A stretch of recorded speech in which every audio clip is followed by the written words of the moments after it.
Welcome to Hockey Nights in Vegas. My name is Eddie Rivkin. I'm joined as always by my esteemed co-host, Joe Payne of the Las Vegas Advisor. And Joe, before we get to recapping the two-game set between the Golden Knights and the Avalanche, we got to talk about the news of the last week in the NHL, and that is NHL referee Tim Peel got caught on a hot mic in the Nashville Predators Detroit Red Wings game early in the second period, basically saying he was going to call a penalty early on against Nashville. On the surface, that is really bad to a not big hockey fan. That's going to open up just a giant Pandora's box.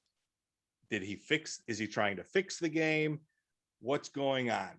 The NHL's reaction was Tim Peel will no longer referee games. Well, Tim Peel was retiring at the end of the season anyways. He had a very long career in the NHL. He was actually one of the most respected NHL referees. There's really a lot to unpack because in the NHL, there is a rule book. And just like in many other sports, and the best example is probably the holding call in the NFL. The referee in an NFL game could probably call holding on every single play.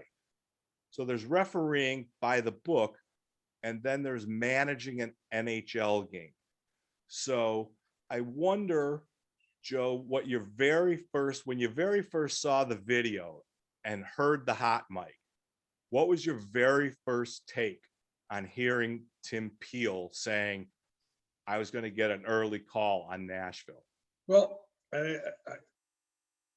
my first reaction was, and you and I go back a long way as friends and as hockey guys, and we know about the makeup call, the MAKE call, as opposed to the made-up call, MADE. I always knew, and you always knew, that when referees make a call and they realize the next time out, when they look up at the Jumbotron and they see that it really wasn't what they called, they feel kind of guilty. On the whole, the referees really do not want to influence the game. So to try to make up for the call that he made, a lot of times they will call a penalty that's in a sort of gray area. What I didn't know, and I was completely taken out of off base, knocked off my rocker, was it was a made-up call, MAD. In other words, he premeditated and said, I'm just going to call an early penalty on Nashville here. Well, that is just unheard of. And, Tim Peel has had, as you said, a stellar career in the NHL. Yes. He's one of the most respected referees. And even Kerry Frazier came out on Twitter and to his defense and said, hey, listen, the guy made a mistake. There's no question in my mind. But, if you haven't played the game or refereed the game, it happens at such a fast pace. And the NHL realizes many years ago, when there used to be one referee, one set of eyes, and a linesman, as you know, can only call a major penalty. So they realized the game had gotten so fast that they needed an extra referee out there. What they don't need, and which is a little bit of a blemish, not only on Tim Peel, but on the NHL, is how this hot mic, how did he not know his mic was on? And he said, I'm just going to give Nashville a penalty here, even though it's probably not a penalty. I rewound the tape on YouTube like 2 or 3 times going, did he really say that? So I'm baffled. And, and the fact that he's not refereeing, the last couple of weeks of the season, I don't know. It's not good for the league. No, it's definitely not good for the league. And if you take it and you roll it out, I mean, what's the biggest thing in sports now? Everybody's partnering with gambling sites. Exactly. So now I am not. Let's get this. I want to get this on the record. I am not saying that this is a Tim Donaghy NBA. The fix is in. Listen, if you're going to call a penalty and put a team on the power play, it's not the fucking Detroit Red Wings. So let me get that on there right now. But the appearance, and let's be honest, appearances are really important here. The appearance of impropriety could take this thing. It's a black eye for the league, Eddie. Right. But so I want to say that I don't think that that's what this is. I also want to say that the NHL game is very different than any of the other professional sports because it's played at an incredibly faster pace, right? Football is an incredible rush of moments in seconds, right? Right. Baseball lingers along. Basketball, whatever. So the referees, they do officiate the game, but they also manage the flow of the game. They don't, if they called a penalty on every infraction, there would be no 5-on-5 time, right? The discretion that they use and the way that they manage the flow of the game and the fact the amount of penalties that they call during regular season games, there is a delicate balancing act that the art of managing an NHL game,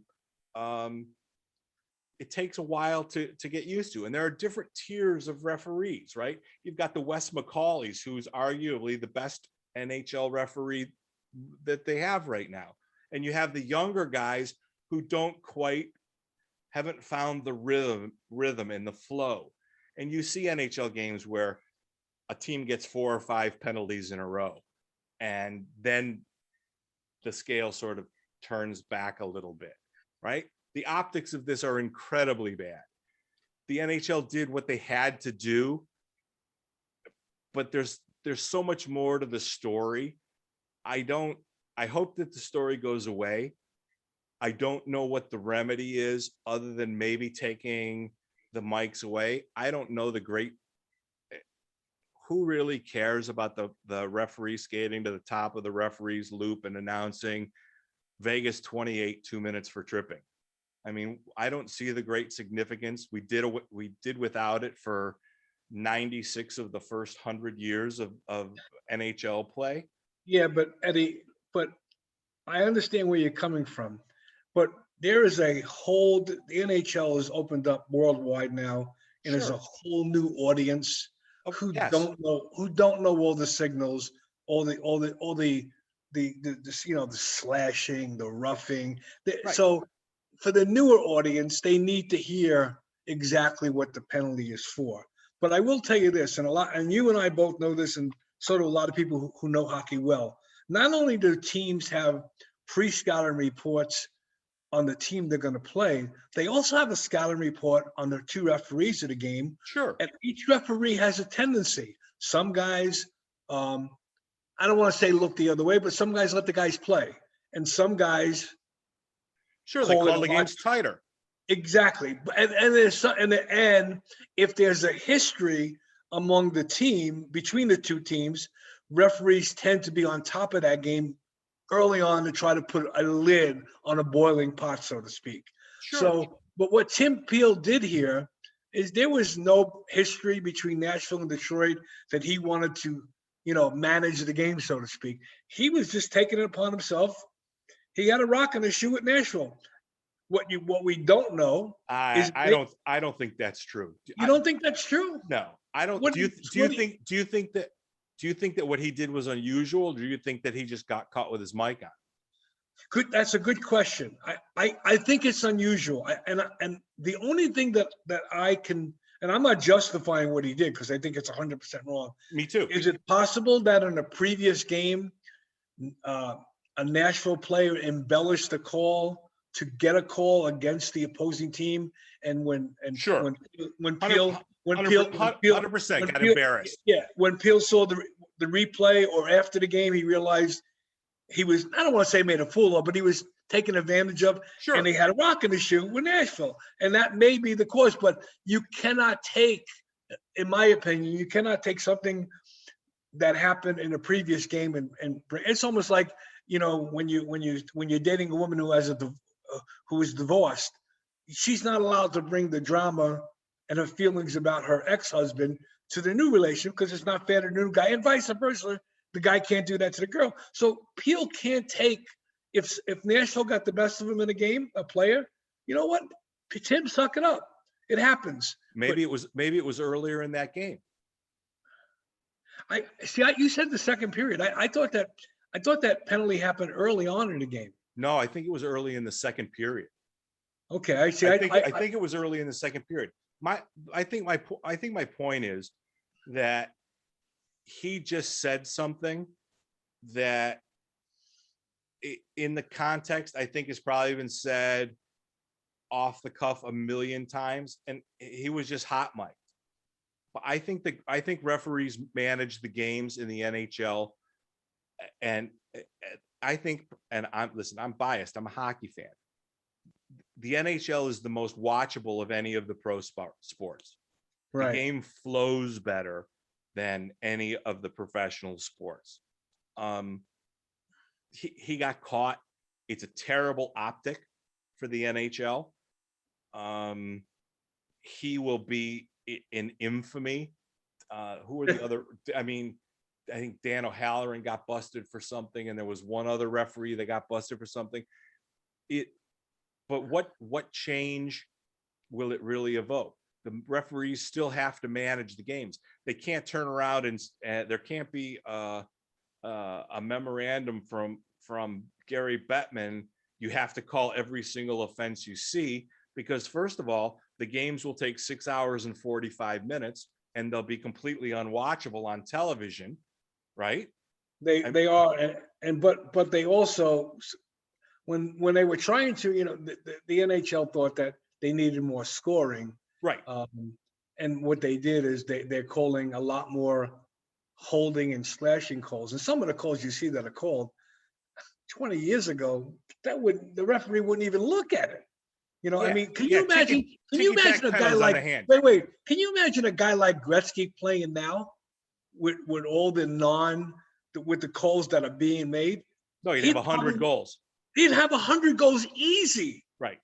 He was hacked and slashed. I mean, Edmonton literally had a guy named Semenko who was pretty much Gretzky's bodyguard, because the other teams would try to take advantage of Gretzky, and Semenko was there to say, hey, stay away from him, or else you're going to have to deal with me. And that segment of the game is not, the Ryan Reeves of the games today is not as important as they were back then in the Gretzky era. Right. So I hope the story goes away. I don't think that it will. I don't think there's any great course correction that the NHL can apply, and I don't think that there's any great evil behind it. He just got caught fucking flapping his gums, and he paid the price, and he's going to be an asterisk in the book of hockey, where he should have checked the switch on his belt before he ran his yap. I don't know. What I did find interesting is he obviously was saying it to, you have to assume, the other referee at the next, maybe right after he made the call, and there was dead silence. You didn't hear the other referee say anything, and you're wondering, was the other referee saying to himself, did you really just say that? Or like Tim, what do you really? But Tim's a senior. He's one of the senior guys around, so he's probably working with a guy who's junior in seniority, and the young kid, whoever it was, I don't even know who the referee is in the game. He probably thought best that I just don't say anything, and hopefully this will pass. Skate away. They didn't know the mic was on. All right, we covered that. And all right, on to the topic of the day. The Golden Knights just finished a 2-game set in Denver, and I guess we could just call it the tale of 2 games.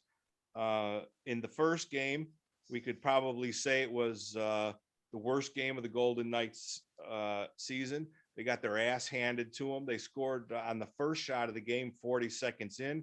Max Pacioretty, fresh off 2 games with a lower body, scored, and then the Avalanche proceeded to pump in the next 5 and embarrass them with a 5-1 loss.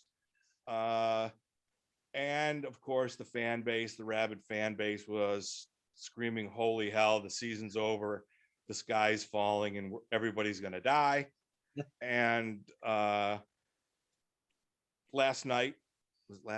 yesterday afternoon, the Golden Knights started out a little bit slow. Colorado scored on the first shot of the game. The Golden Knights fought back, imposed their will, improved steadily over, and the aforementioned Max Pacioretty scored his fourth overtime goal and salvaged a 1-1 split, even though the Avalanche picked up the extra point for the overtime. So they're 6 games in. It's 3-3. What do we know?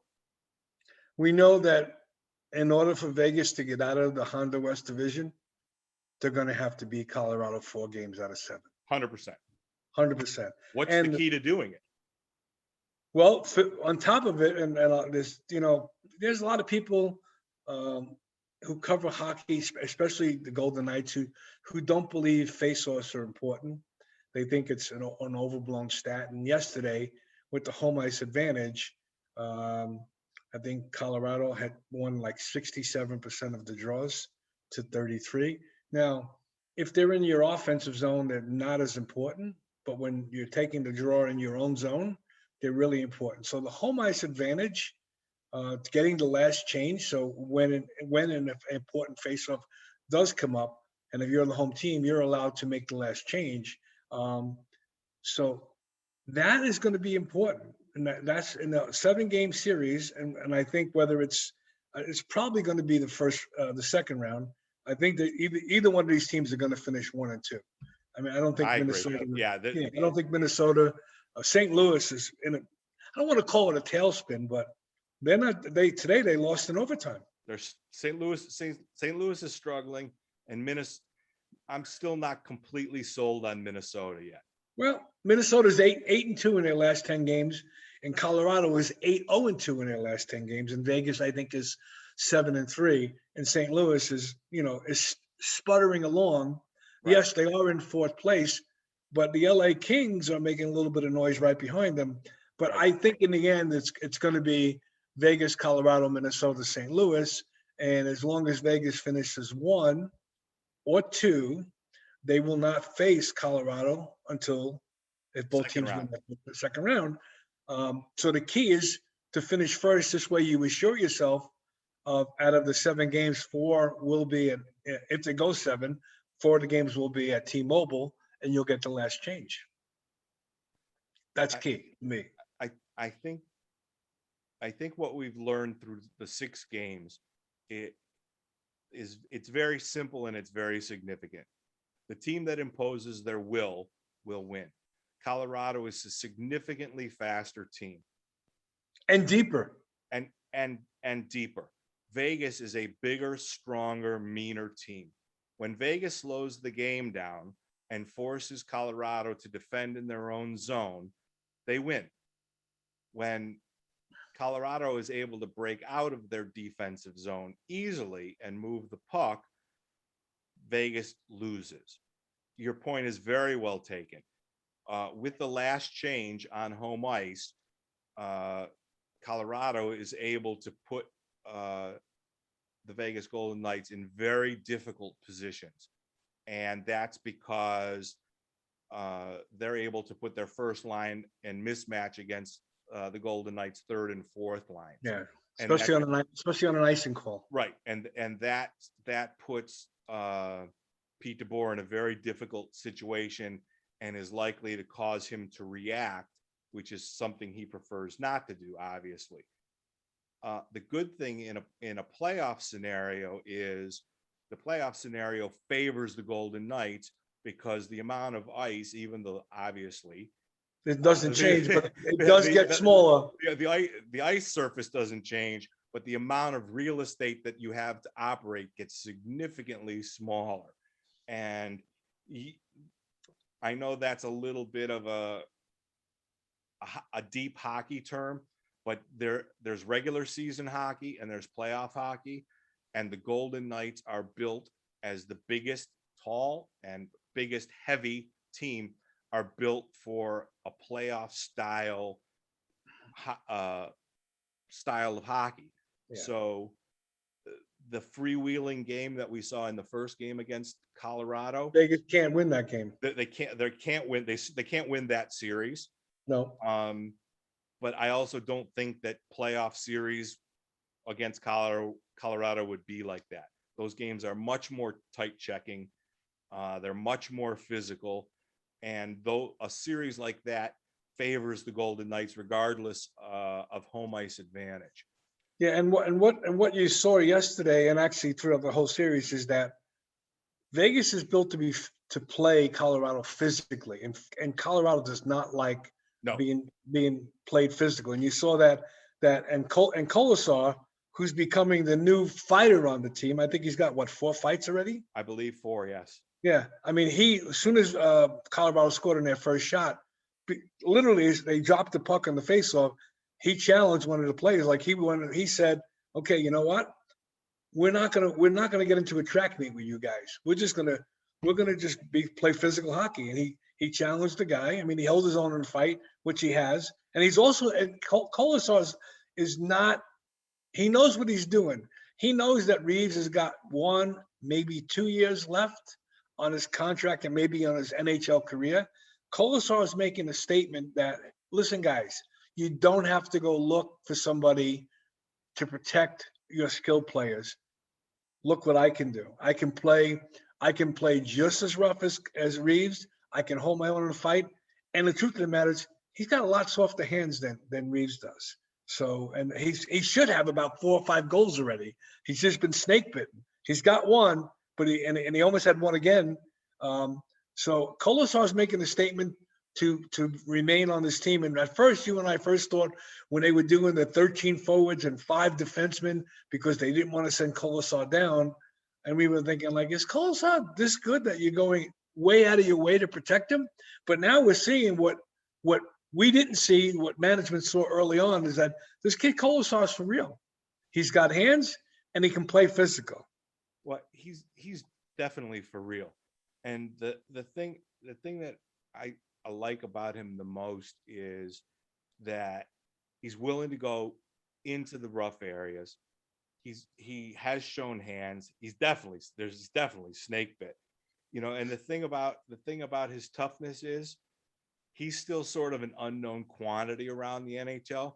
He's got plenty of dance partners. Oh yeah. Where Revo's in the heavyweight division, and nobody wants to bother with him. There's maybe 6 or 7 people that maybe.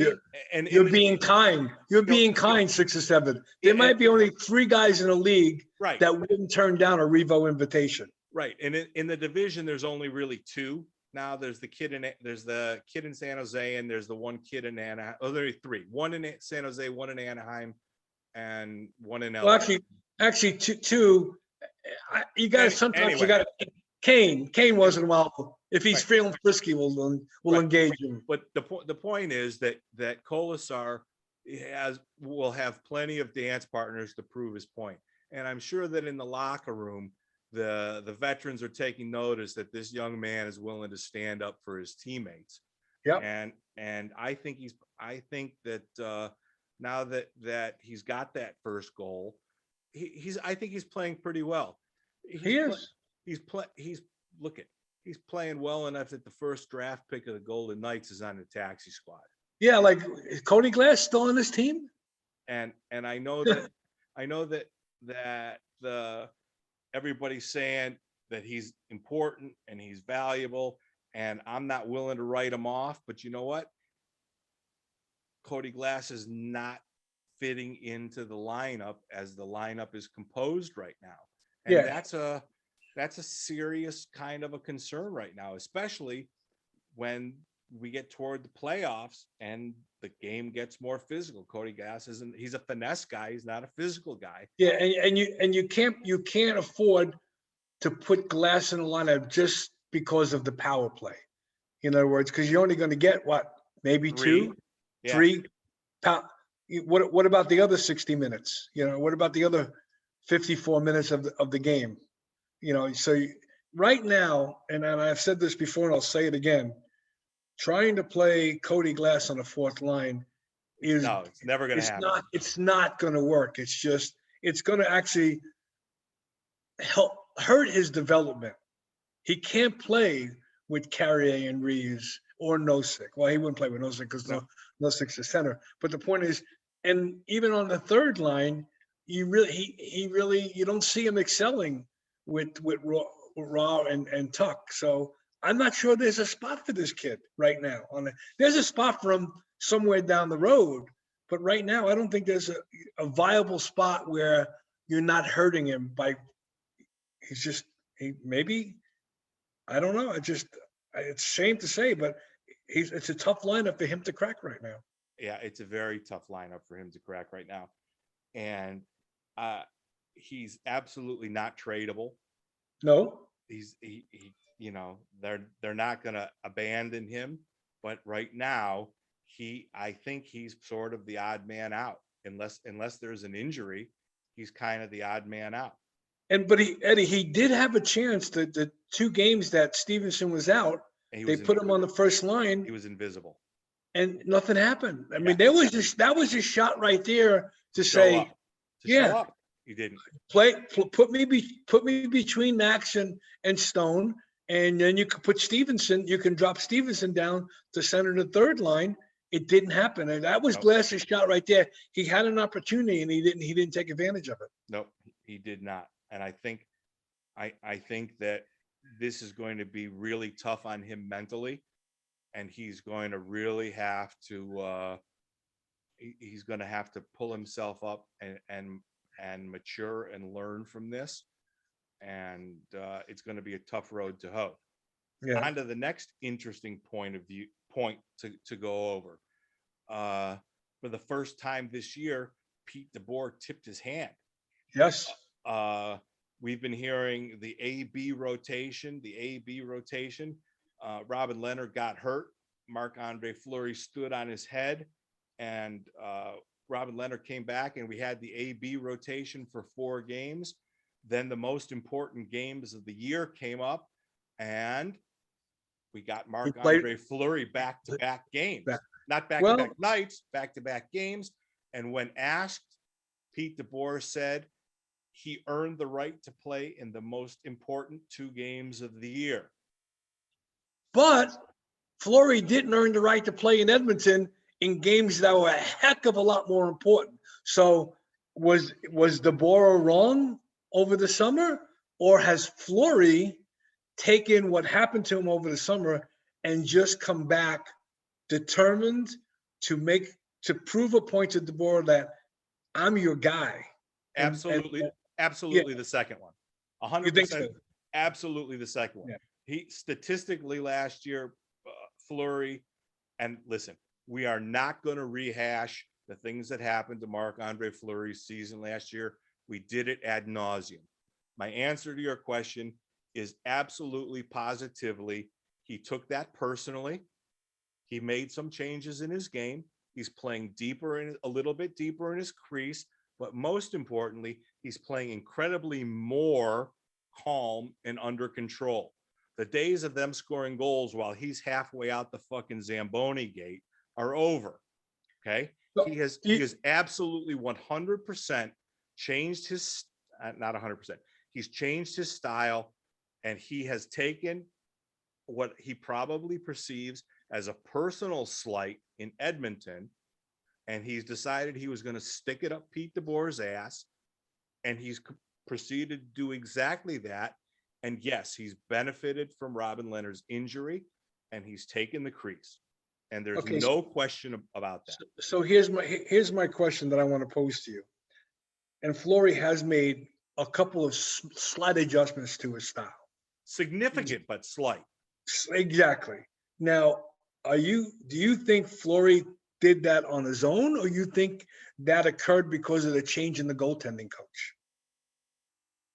I think that it was a combination of both. I think that the new goaltending coach probably sat down and they probably looked at a bunch of things, and there were some suggestions made, and they probably looked at some film and saw that there were some repetitive mistakes that were costing him some goals that could be rectified by keeping him closer. And I think that it was a combination of both. Certainly playing a little bit deeper in the crease keeps him sort of in, and by default, more pucks hit him. So I Right. mean, that's just common sense of hockey. If you were and if you were to take the 4 games of the Stanley Cup final, not game one, the 4 games, because after game one, Washington made that adjustment. They saw that Fleury was really aggressive and would really be aggressive towards going towards the player with the puck. And what Washington did was they, I don't want to say suck Fleury out, but they drew him out and then threw a pass cross ice Right. to a literally, an open net. And that's what happened. Now, did Fleury get us all the way to the Stanley Cup finals? Because yes, he did. But the other teams he beat was LA in 4 straight, 6 games to San Jose and 5 games to Winnipeg. They never made the adjustment that the Caps did. And I got to give credit to the Capitals coach who's now on the island. He's a great coach, and he saw what was going on, and he made the adjustment. He told his boys, hey, he's aggressive. Let's play off his aggressiveness and just, go. Most coaches tell you go north-south. Washington went east-west on Fleury, and it cost them. And it cost them Stanley Cup. The whole league didn't make the adjustment. It's true. Well, the whole league never made the adjustment of coming to Las Vegas. Well, and being distracted. that too. But no, your point is exactly spot on. They used what was his best asset Right. against him. His quickness. Right? What was his quickness and his aggressiveness. Right. And the current goalie coach probably took a library of film and showed him where his over aggressiveness cost him tap-ins and said, okay, Marc-Andre, let's just try to let's try to narrow the field a little bit left and right, and let's try to shrink down the north-south a little bit, because if we do that, just a X number of pucks will hit you, right? And if you just take the simple logic of that and you multiply it exponentially by his proud nature, the proud nature factor of what happened in Edmonton, then you have this Marc-Andre Fleury compounded with the ability to get so many games to prove it because of the Robin Lehner injury. I think that's the recipe for how we got to where we are tonight. And this, I'm going to bring up a point that you made last year where you thought it would be best to play, because each between Panda and Fleury, they each have such a different style, that you thought it would be best to play specific goaltenders based upon the opponent. Do you, and when you have a fast, quick team, obviously Fleury would be the better choice of the goaltender, where if you have a team that's not as quick, then Robin Lehner poses a bigger blockage of the net, so to speak. In other words, he's a bigger target. He's harder to beat. So do you think that DeBoer's decision, because of the speed of Colorado, to go with Fleury back-to-back played a part in his decision? Or do you think the fact that the last time Colorado beat them up pretty bad with the game at Lake Tahoe, he came back 2 days later and pitched a shutout in Colorado against the Avalanche? Which one of those played into DeBoer's decision, or did both of them play into his decision? I could easily see that being both. I mean, if you think about it, think about how Colorado is. Okay, let's use Edmonton, right? Let's use Draisaitl and McDavid, or use Toronto with Austin Matthews and Mitch Marner. Okay. Tic-tac-toe teams are not probably what you would consider optimal for a goalie who isn't necessarily as physical in net as Fleury is. as like how Robin Lehner is, right? Robin Lehner is a strategic moving, gigantic in net goalie, right? There was that whole thing that Jesse Granger got into, right, where he gave Panda a little bit of the business, and then Panda made that huge series-saving glove save, right? And then Robin Lehner gave him the business back, where he said, "Big man can move." Okay, but as a general rule, you would prefer your more athletic goalie Right. against teams who play tic-tac-toe, much like Colorado and Edmonton and Toronto do in an optimal situation. So I think the answer to your question is probably a little bit of both. Okay. Fleury's got a ton of pride, right? His game is probably better suited to hyper-aggressive puck-moving teams, which is not to say Leonard can't play against them.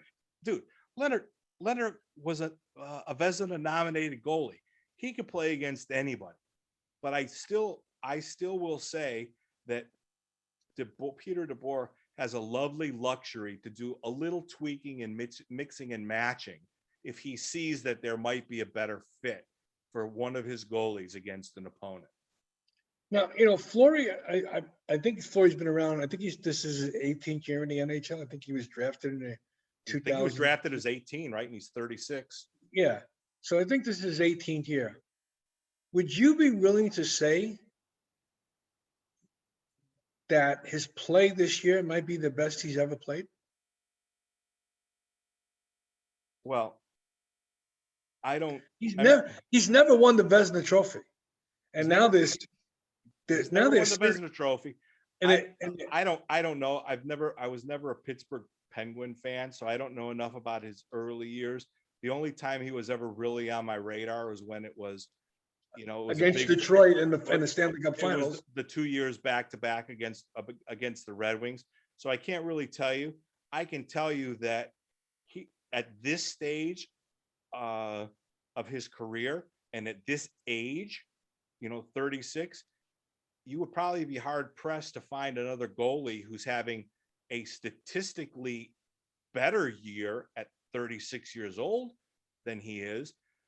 Certainly, Vasilevsky down in Tampa is going to be in the running for the Vezina.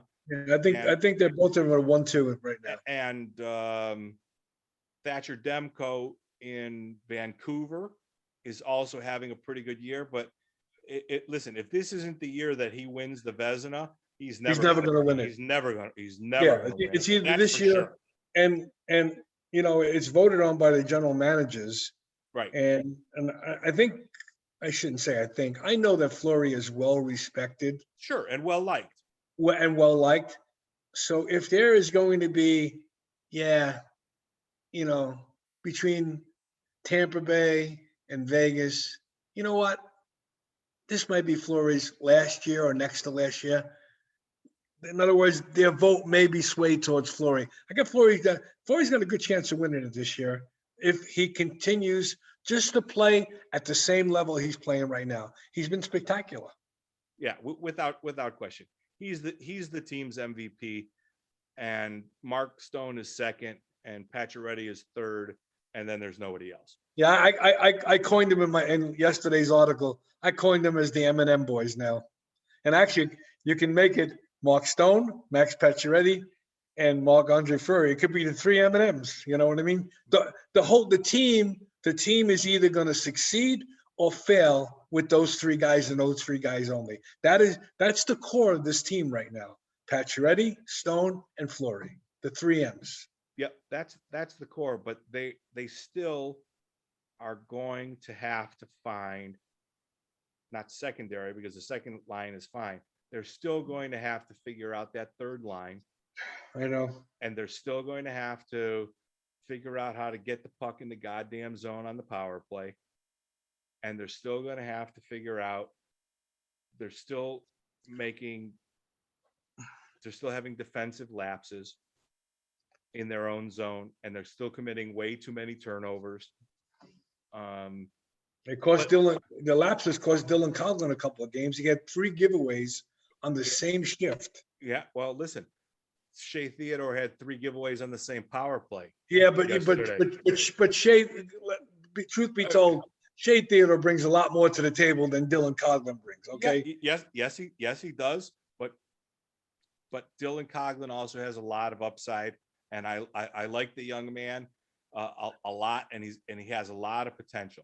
But they still have to be a lot more responsible in their zone with the puck. Yeah. Here is where the success of this team is going to ride, and you made a very good point. The first 2 lines, you can go to sleep on those guys. They're going to give you an honest game, and they're going to put pucks in the net. It's when you get down to the third and fourth line. As long as Tuck has got his speed going, that line will be okay. It's the fourth line. Now, we don't expect them to put a lot of goals in, but here's what I believe they're missing. They used to have this ferocious forecheck going where they pinned the other team in so much that when they come off the ice and the first line came on, most of the time they were taking the puck over in the offensive zone. I haven't seen that this year where it's that ferocious forecheck of Carrier and Reeves, where they just have the defenseman pretty much looking over their shoulder as they go to retrieve the pucks.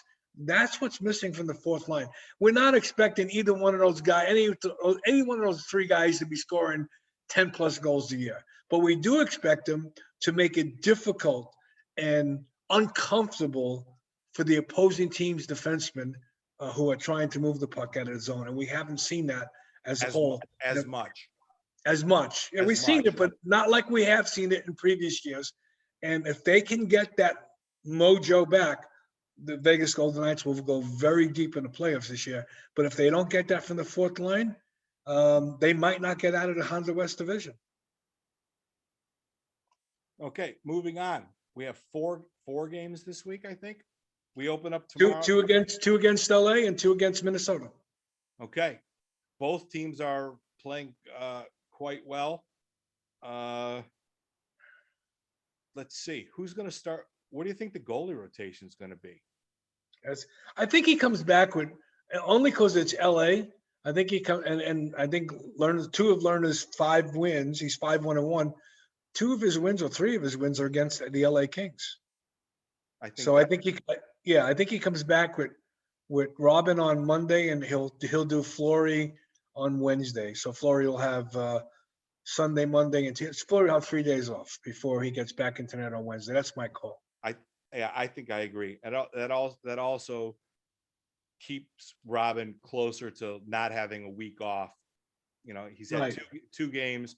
He's had a little bit of an extended, but assuming that I like Robin Leonard tomorrow, then Fleury, and then I don't think Minnesota is a back-to-back. So I think we go AB for the next 4.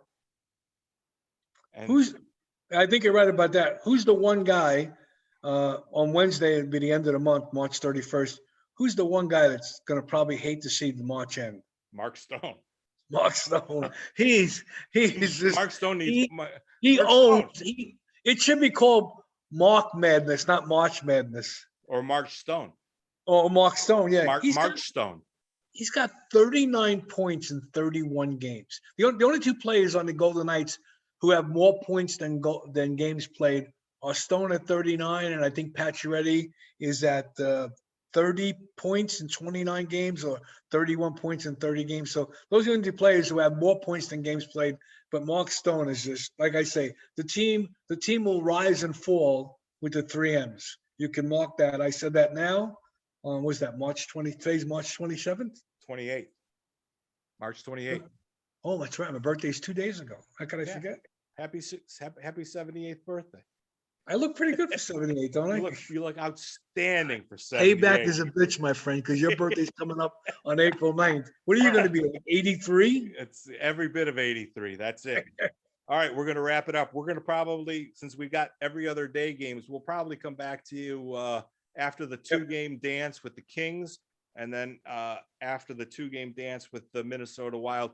Thank you so much. We have over 100 subscribers. I was just going to say, don't forget to, if you like what you hear and see, hit that subscribe button. You might actually be able to find us on YouTube by putting Hockey Nights in Vegas in the YouTube search box. And pretty soon we're gonna find alcohol companies to sponsor us, and we're going to be giving away alcohol to ply you to. I'm willing to sit here with a can of Coke on the desk like they do it on these all these other post. Yeah, that's it. Yeah, we're going to start shamelessly promoting stuff pretty soon. So thank you all for watching. Have a great day, and we'll see you in a few days after the Kings set. Have a great day.